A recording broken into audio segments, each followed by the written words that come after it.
বাঁধাকপি তো অনেক খেয়েছি, কিন্তু বেগুনি বাঁধাকপি আগে কখনো খাইনি। তাও আবার এটা কেনা নয়, বাড়িতে চাষ করা। ভাবলাম এই বাঁধাকপি দিয়েই কিছু একটা রান্না করি। প্রথমে বাঁধাকপিটাকে বড় বড় টুকরো করে কেটে নেব। তারপর কয়েকটা স্টিক নিয়ে নেব।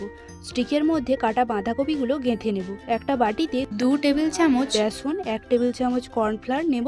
এতে সামান্য লবণ দিয়ে মিশিয়ে অল্প অল্প জল দিয়ে ভালো করে আবারও মিশিয়ে একটা ব্যাটার বানিয়ে নেব।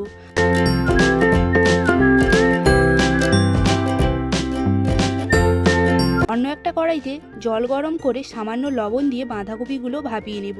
জলের রঙটা একেবারে চেঞ্জ হয়ে গেছে। ভাপানো হয়ে গেলে বাঁধাকপির টুকরোগুলো স্টিক থেকে খুলে বেসনের গোলায় ডুবিয়ে ভেজে নেব। অন্য একটা কড়াইতে তেল গরম করে পেঁয়াজ কুচি, আদা রসুন বাটা দিয়ে ভেজে নিয়ে জিরে গুঁড়ো, ধনে গুঁড়ো, টমেটো কুচি, হলুদ গুঁড়ো, লঙ্কা গুঁড়ো দিয়ে মশলাটা কষে নেব। আলুগুলো দিয়ে মশলার সাথে কষে নিয়ে স্বাদমতো লবণ দিয়ে ঝোলের জন্য জল দিয়ে ফুটিয়ে সামান্য চিনি দিয়ে দেব। আবারও ভালো মতো ফুটিয়ে নিয়ে ভাজা বাঁধাকপিগুলো দিয়ে মিশিয়ে নিয়ে গরম মশলা দিয়ে দেব 1 চামচ। তারপর নামিয়ে নিলেই রেডি হয়ে যাবে বাঁধাকপির নতুন এক পদ। এভাবে একবার বানিয়ে দেখতে পারো।